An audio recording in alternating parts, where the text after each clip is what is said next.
Hello student, SD education চ্যানেলে তোমাদের স্বাগতম। তোমাদের প্রথমেই অনুরোধ করব একটি খাতা, কলম ও টেক্সট বইটার অনুশীলনী খুলে রাখো। তোমরা যেহেতু অনেক ছোট, তাই উত্তরগুলি আমি তোমাদের খুব ধীরে ধীরে বলবো, আর তোমরা তা খাতায় লিখে নেবে। যেগুলো তোমাদের কঠিন মনে হবে, অর্থাৎ যেগুলোর উত্তর তোমরা পারছো না, সেই উত্তরগুলি তাহলে তোমরা নিশ্চয় বুঝে গেছো যে উত্তরগুলো তোমাদের জানা নেই বা সন্দেহ হচ্ছে, সেগুলো উত্তর লিখে নেবে। তো যাই হোক, ভিডিওটি শুরু করার আগে তোমাদের কাছে ছোট্ট রিকোয়েস্ট, ভিডিওটি ভালো লাগলে অবশ্যই লাইক ও কমেন্ট করে জানাবে, আর চ্যানেলটিকে সাবস্ক্রাইব করে নাও ও পাশের বেল আইকন ক্লিক করো। তাতে তোমরা তোমাদের পরবর্তী অনুশীলনীর উত্তরগুলি সবার আগে জানতে পারবে। তো শুরু করছি আজকে তোমাদের বাংলা বিষয়ের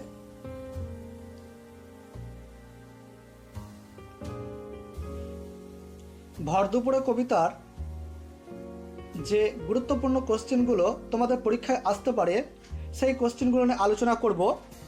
তো সেই কোশ্চেনের উত্তরও আমি করে দিয়েছি, তোমরা ভালোভাবে এগুলো পড়ে যাবে, তাহলে তোমরা প্রত্যেকটা কোশ্চেন কমন পাবে।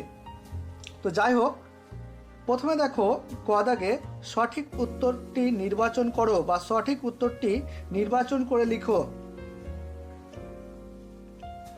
তো তোমাদের জন্য দেখো ভর দুপুরে কবিতার প্রথম কোশ্চেন, যে ভর দুপুরে কবিতাটি রবীন্দ্রনাথ ঠাকুর, যতীন্দ্রনাথ সেনগুপ্ত, নীরেন্দ্রনাথ চক্রবর্তী এর লেখা। তাহলে উত্তরটা হবে তোমাদের নীরেন্দ্রনাথ চক্রবর্তী। তাহলে তোমরা উত্তরটা সম্পূর্ণ বাক্যে লিখবে। এখানে যেহেতু সঠিক উত্তরটি নির্বাচন করতে বলেছে, তাই আমি সঠিক উত্তরটি নির্বাচন করেছি। যদি এখানে বলে যে বাক্যটি লিখে সঠিক উত্তরটি লিখো, তাহলে তোমরাকে এইভাবে লিখতে হবে। উত্তর কথাটা লিখবে, তারপর লিখবে ভর দুপুরে কবিতাটি ড্যাশ, যেটা উত্তর ঠিক হবে, অর্থাৎ নীরেন্দ্রনাথ চক্রবর্তী এর লেখা। তো যাই হোক, প্রত্যেকটা সেম টু সেম একই রকমভাবে লিখতে হবে। তো এখানে যেহেতু সঠিক উত্তরটি নির্বাচন করো, তাই আমি উত্তরটি নির্বাচন করে লিখেছি। তো পরবর্তী কোশ্চেন দেখো, চড়ছে দূরে গরু বাছুর, গরু বাছুর। তাহলে উত্তরটা হবে গরু বাছুর। তারপরে দেখো নৌকা বোঝায় খড় বাঁশ কাঠ দিয়ে। তাহলে উত্তরটা হবে খড় দিয়ে। তাহলে নৌকা বোঝাই করা ছিল খড় দিয়ে। তারপরে দেখো আঁচল পেতে ঘুমোচ্ছে বিশ্ব জগৎ বিশ্বভুবন। তাহলে আঁচল পেতে ঘুমোচ্ছে, সঠিক উত্তর হবে বিশ্বভুবন। তারপরে দেখো তোমরা বাতাস ওড়ায় মিহিন সাদা ধুলো। মিহিন শব্দটি যে ক্ষেত্রে ব্যবহার করা যায় না, তাহলে এখানে দেখো মিহিন শব্দটি যে ক্ষেত্রে ব্যবহার করা যায় না, সেটা উত্তর হচ্ছে বৃক্ষ। একটু তোমরা এটা নজরে রাখবে, অর্থাৎ এটা একটু ভালো করে দেখবে যে এখানে বলা হচ্ছে মিহিন শব্দের যে ক্ষেত্রে ব্যবহার করা যায় না। তাহলে আমরা দেখো যে বালির ক্ষেত্রে আমরা মিহি শব্দটা ব্যবহার করতে পারি। তারপরে কাপড়ের ক্ষেত্রে ব্যবহার করতে পারি যে মিহি কাপড়। তারপরে সরু ক্ষেত্রে ব্যবহার করতে পারি, কিন্তু বৃক্ষর ক্ষেত্রে অর্থাৎ গাছের ক্ষেত্রে ব্যবহার করতে পারি না। তাহলে এখানে ব্যবহার করা যায় না বলেছে। যদি বলতো যে মিহিন শব্দটি কোন ক্ষেত্রে ব্যবহার করা যায়, তাহলে কিন্তু এখানে প্রথমে তোমরা বালি দিতে। তো যাই হোক, তারপরে কোশ্চেন তোমরা দেখো। তারপরে দেখো খ দাগের শূন্যস্থান পূরণ করো। ওই যে অসৎ গাছটি, ও তো দেখো, তারপরে ড্যাশ ড্যাশ ড্যাশ, অর্থাৎ তার পরের লাইন আছে ড্যাশ ড্যাশ ড্যাশ ছাতা। তাহলে এখানে দেখো তোমরা যদি কবিতাটা পড়ে থাকো, তাহলে অবশ্যই তোমাদের এগুলো কোনো অসুবিধা হবে না। তবে তোমরা প্রথমেই কবিতাকে আগে মুখস্থ করে নাও, তাহলে তোমাদের এটা কিন্তু কবিতার লাইন থেকে এগুলো কিন্তু শূন্যস্থান দিয়ে থাকে। তো তাহলে তোমাদের কিন্তু অনেকটাই সুবিধা হয়ে যাবে। তাহলে প্রথমে তোমরা কবিতাটা মুখস্থ করে নাও। দেখো ওই যে অসৎ গাছটি, ও তো পথিক জনের ছাতা। তাহলে তোমাদের এটা কি হতো, তোমরা প্রথমে কিন্তু এই উত্তরটা মনে মনে পেরে নিতে। তারপর দেখো, তাহলে উত্তরটা হবে পথিক জনের। তারপরে দেখো দেখছে ড্যাশ মেঘগুলো যায় আকাশটাকে ছুঁয়ে। তাহলে দেখছে রাখাল মেঘগুলো যায় আকাশটাকে ছুঁয়ে, তাহলে উত্তরটা হবে রাখাল। তারপরে দেখো প্রথমে ড্যাশ মধ্যে বোঝাই করে শুকনো খড়ের আঁটি, তাহলে দেখো উত্তরটা হবে খোলের মধ্যে বোঝাই করে শুকনো খড়ের আঁটি। তারপরে দেখো কেউ কোথাও নেই বাতাস ওড়ায়, অর্থাৎ তারপরের লাইন দেখো ড্যাশ সাদা ধুলো, তাহলে মিহিন সাদা ধুলো, উত্তরটা হবে মিহিন। তারপরে দেখো আঁচল পেতে ড্যাশ ঘুমোচ্ছে এইখানে, তাহলে আঁচল পেতে বিশ্বভুবন ঘুমোচ্ছে এইখানে। তারপরে দেখো তোমাদের অতি সংক্ষিপ্ত প্রশ্ন উত্তর।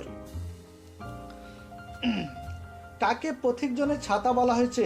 খুব ইম্পর্ট্যান্ট কোশ্চিন, এবং তোমাদের জন্য পরীক্ষার যে ভর দুপুরে কবিতা, এখান থেকে সবচেয়ে পড়ার মধ্যে সবচেয়ে ইম্পর্ট্যান্ট কোশ্চিন, কাকে পথিকজনের ছাতা বলা হয়েছে। এই কোশ্চিনটা তোমরা উত্তর এবং কোশ্চিনটা ভালোভাবে পড়বে।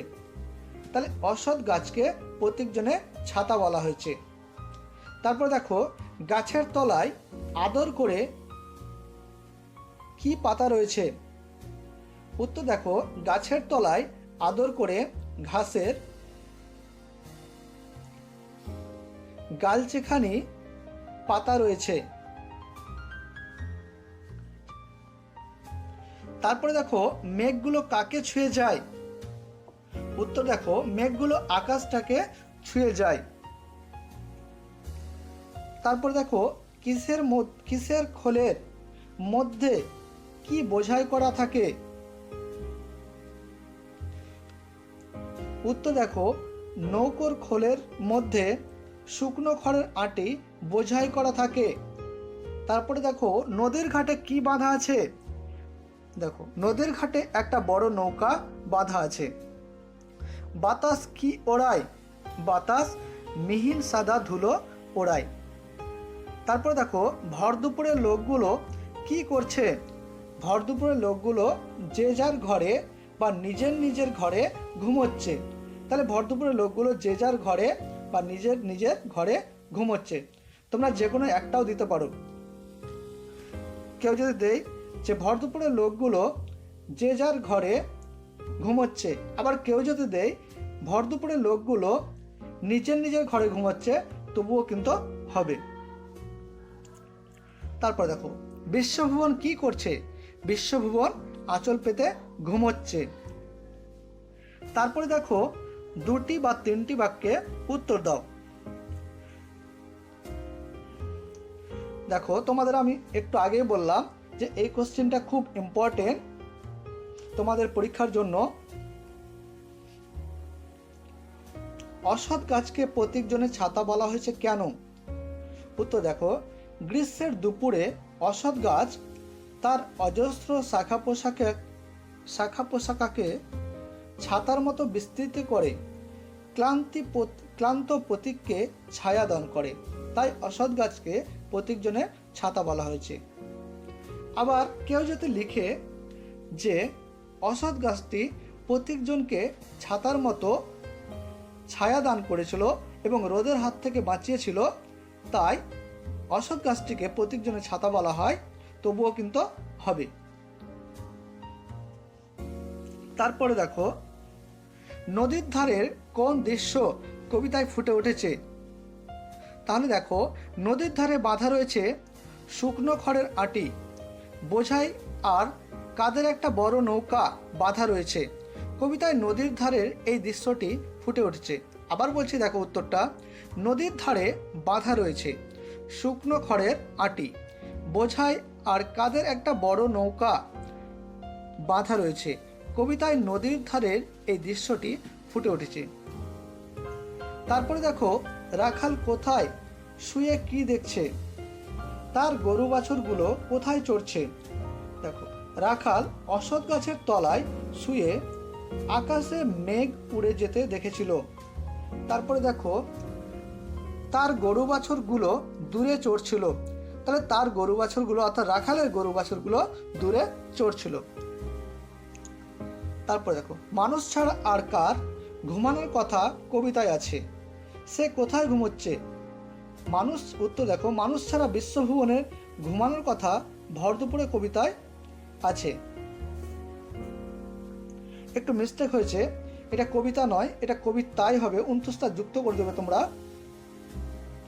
তাহলে ভর দুপুরে কবিতায় আছে, গ্রাম্য প্রকৃতির নিস্তব্ধ ভর দুপুরে বিশ্বভুবন গ্রামের বুকে আঁচল পেতে ঘুমোচ্ছ। এখানে একটু মিস্টেক হয়েছে, টাইপিং মিস্টেক, ঘুমোচ্ছে হবে, একার করে দেবে তোমরা, 6 একার, ঘুমোচ্ছে। তারপর দেখো, ভর দুপুরে কবিতার সঙ্গে তোমার দেখা কোনো একটি অলস দুপুরের একটি মিল এবং একটি অমিলের কথা লেখো। দেখো, ভর দুপুরে কবিতার সঙ্গে মিল আছে, আমার দেখা এমন একটি অলস দুপুর হলো শীতের দুপুরে বটগাছের নিচে কয়েকজন পথিক বসে আছে আর দূরে মাঠে গরু চড়ে বেড়াচ্ছে, যা আমি জানালার ধারে বসে দেখেছিলাম।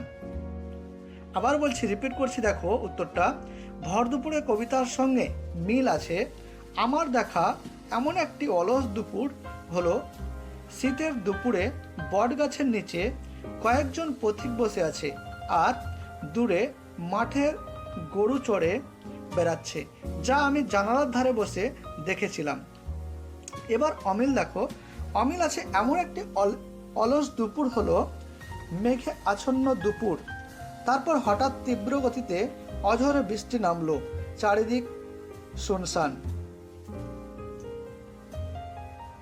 তাহলে এই ছিল তোমাদের ভর দুপুরে কবিতা থেকে ইম্পর্টেন্ট কোশ্চিন ও অ্যান্সার।